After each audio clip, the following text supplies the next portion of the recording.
урматтуу жамаат, мынакей Арafat өрөнүнүн рахмат дөбөсүнүн жанында турабыз. Бул жерге келишибиздин себеби урматтуу жамаат. Адам алейхисалам менен оба энебиз ушул жерде жолуккан. Караңыздар, биздин рух аламында рухтарыбыз тирилген деп айтып атабыз, а? Ал жер кайер десек Арафат жергеси. Түшүнүңүздөр? Рух аламында biz Allah Taalaga alastu bi rabbikum degende bala ova sen bizdin Rabbibizsin degen uadаны ушул жерде берген экенбиз. Мына эми келип атабыз. Өз жашообузда кайра ошол жерге келип чогулуп атабыз да. Ажылыкта Аллах Таала атайын неге Арафат жергесинде элдерди чогултат? Бул кичи махшар майданы деген сөз, Арафат. Эртең кыямат кайымда Арасатта чогулабыз.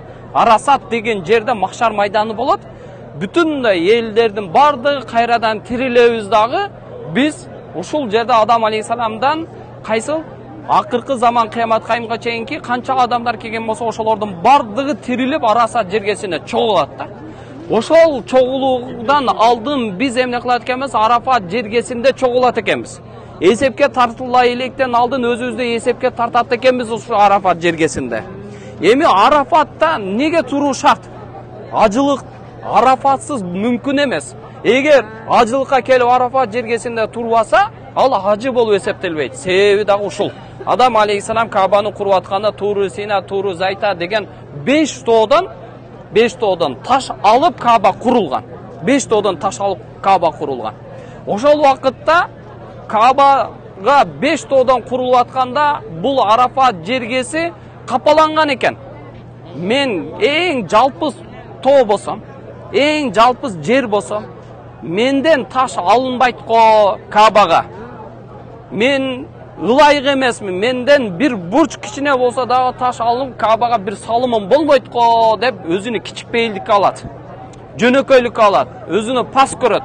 Ошол убакытта Аллах Таала ушундай сыйлык берген, Арафат жергеси. Сенин ошол Кабаны тавап кылганы келген инсандар, ажылык амалын аткарганы келген инсандар ушул Арафат жергесинде турмайынча, сенин жериңде турмайынча мен алардын ажылыгын кабыл албаймын дейт. Алар керек болсо ошо Кабамда 1000 жолу айланышсын, бирок келип ажылык кезинде ушул Арафат жергесинде турбагандыктары үчүн мен алардын ажылыгын кабыл албаймын деп койгон.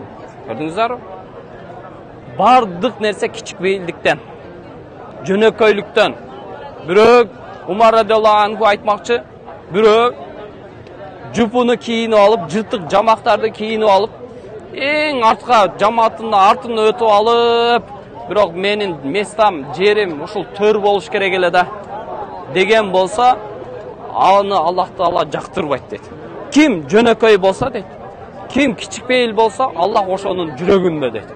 Пайгамбар саллаллаху алейхи ва саллям дагы бул хадистеринде айтат да. Ошондуктан адамга жараша турган нерсе жөнөкөйлүк. Илимиңиз барбы? Кибирденбең, бой көтөрбөң, жөнөкөй болуң. Байлыгыңыз барбы? Жөнөкөй болуң. Кичине кембагалдар менен башкалардан кабар алың, ошолор менен баарлашың, ошолор менен табакташ болуң. Эч качан өзүңүздүн негизги ким экендигиңизди унутпаң деген сөз да бул жерчи. Арафат жергеси Ибрахим алейхисаламга Жабраил алейхисалам ажылык кезини түшүндүргөн. Бул жерге келген адамдар Пайгамбар саллаллаху алейхи ва саллям акыры жолу ажылык амалын аткарганда ушул жерде рахмат дөбөсүнүн четинде ушул аят турат. Ал-яума акмалту лакум динакум ва радиту лакум ал-ислама динан. Болду. Ушул динден разы болгула, ушун менен шариат толукталды деген аят түшкөн. Ошондо бүтүндөй сахабалар сүйүнүп, кубанып, биз эми мындан ары шариатты толук жашайбыз экен деп турганда бир сахаба көз жаш төгүп ыйлаган. Ал сахабанын аты ким?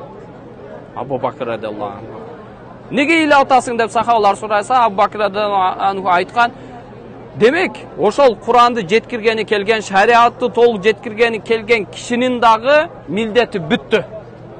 Куран түшүрүлүп бүткөн болсо, ислам дини толукталып бүткөн болсо, демек аны жеткиргени келген пайгамбарыбыздын дагы милдети бүттү. Эми пайгамбарыбызды дагы жоготушубуз мүмкүн деген да. Ошентип көз жаш төккөн, бирок пайгамбарыбыз ушул ажылык кутбасын окугандан 2,5 айдан кийин пайгамбарыбыз кайтыш болгон.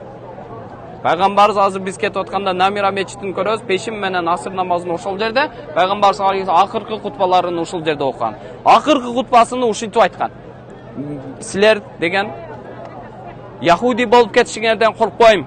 Hristiyan болуп кетишиңерден коркпойм, бирок байлык азгырып кетишиңерден коркомун деген да.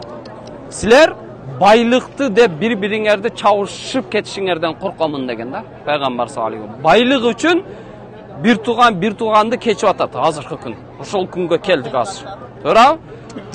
Байлык үчүн коңшу колоңду сатканга даяр болуп калды адамдар. Байлык үчүн бүт нерсе кылганга даяр болуп калган адамдар күндө көбөйдү да. Бир падыша өзүнүн устазынан сураган экен. Падыша, биздин коом качан ыдырайт?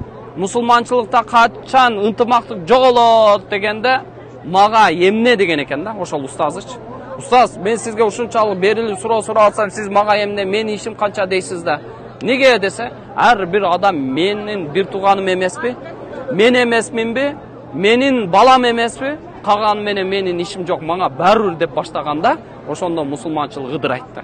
Ана бүгүн Палестинада болуп атат, бирок бир мамлекет, мусулман мамлекет ооз ачып кое албай атат. Мага тийбесе болду деп атат да. Еврейлер бардык мамлекет колуну байлап койгон.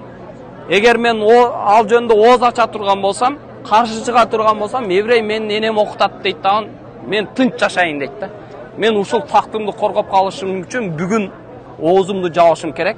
Ошондо мен бактылуумун деп калды да. Ар бир мусулман өзү менен убара болуп калган күн эмне болот деди? Бүтүн мусулмандарда ынтымактык ыдырайт деди да. Ошол күн манаке. Бардыгыбыз өзүбүздү ойлоп калдык да. Менин кызым эмеспи? Болду. Менин балам эмеспи? Болду. Башка менин ишим, чатагым жок деп калдык да. Бүгүнкү күн ушундай болуп калып, пайгамбар хадисинде айтат, коңшуң ач жатып өзүң ток болсоң, сен толук мусулман эмессиң деген пайгамбарыбыз. Бирок биз коңшу колоңуз менен ишибиз жок болуп калды да.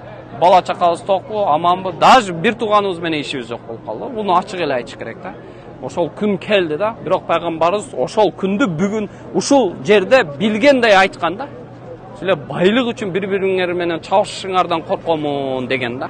Яхуди болуп кетпесеңер керек, еврей болуп кетпесеңер керек, христиан болуп кетпесеңер керек, бирок мусулман болуп туруп, капырдын кылбаган ишини кылып кетишиңерден коркомун деген пайгамбар саллаллаху алейхи ва саллям. Ошондо айткан, эч качан ажамдын арапка, араптын ажамга үстөмдүгү жок. Арапсыңбы? Сен Алланын жанында таква болсоң гана Алланын жанында кадырлуусуң. Сен эч качан арапмын, менден пайгамбар чыккан деп туруп башка бирөөлөрдү өзүңдөн үстүн көрбө деген. Башка бирөөлөр дагы башка улуттан өзүңөрдү үстүн көрбөгүлө деген. Алланын жанында бир гана таразалай турган тараза таквалык менен гана деген да.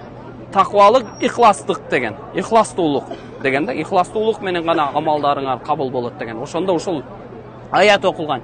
Я юханнас, эй инсандар, иннама гарракум. Силерге эмне болуп атат өзүңөрдүн жараткан махлукаттардын арасында эң келбеттүү кылып, эң сулуу кылып, эч качан биз айта албайбыз, мурунду могул жерге койгондо Кудай дагы да жакшы болот эле дей албайбыз. Ушунчалык адам баласыны жарашыктуу кылып жаратып койгон, ошентип жаратса дагы Аллах Таала бүтүн махлукаттардын падышасы кылып койса дагы магаррака би раббикал карим.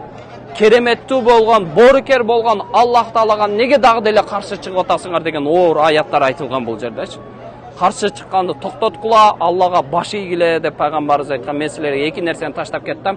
Өзүмдүн мага түшүрүлгөн аят Куранды, экинчиси дагы менин сүннөтүмдө дейт да. Ушул эки нерсени кармандыңар, силер бактылуусуңар деген да, Кудай кааласа.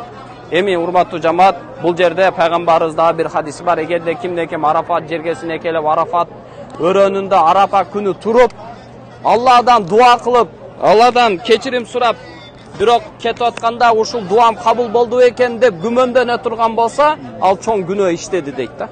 Түшүнүңүздөр? Ошондуктан ушул жерде дуа кылайлы. Кана аксакалдарга бир дуа бериңиз. Чоңтар бир дуа бериңиз.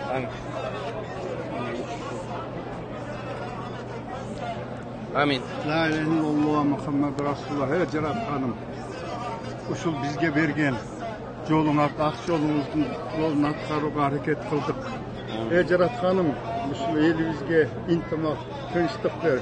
Жалпы мусулман элдерине интимак, тынчтык бер. Ey айнанай мусулмандар, мусулман үчүн боорор кыла. Ушул күндө калыстыкка жараган жоксуңар. Ey айнанай мусулмандар, биз Мухаммед алейхиссаламдын үммөттерибиз. Израилде эмне болуп атат? Палестина эли кандай азап тартып атат? Биз ошолордун жанында тура алган жокпуз, калыстык кыла алган жокпуз. Uşunu keçirip koy. Rabbi Allah'ım, biz Müslüman insan ekenimizni unutpaylı, jalpı Müslümanlar. Biz Muhammed Peygamber'in inmet ekenimizni unutpaylı, jalpı Müslümanlar. Biz daim kim jagыбызды oňdop, daim özübüzde öz tüzdegenge jaraylı Müslüman elim birlikte bolup hareket kılalı. İçerige gelgende milyon el geldik, 3 milyonga jakın el geliptirmiz. Biroq oşol 3 milyon el birlikte gel alatabızbı? Uşunu artыңızды karap bir kılçayıp koyuңuzдар. Adamdın en mıktısı savurduluk dep aytkan. Biroq ar daim savurdu kılıp Müslüman degen söz, momun degen söz, geleso degen söz emes. Biz daim ak menen karan ılgagan, daim tura menen tura emeski görgön Muhammed Aleyhisselam'dan aytkan sözlerin daim ar minut sekund sayın eski algan Müslümanlardan bulalı. Biz daim immetli, geçirimdi Müslümandın Muhammed Peygamberimizin immetlerimiz. Bizdeki geçirimdi olur. Biroq ar daim or jengildi, ılgap jireli. Rabbana hatana fid dünya hasenetun fil ahiret hasenetun kina azabun nar. Rahmetke ya Rahmanirrahim. Amin. Allahu ekber. Amin. Allahu ekber. Allah taala aytkanыңыздар, dualarыңыздарды кабыл кылган болсун.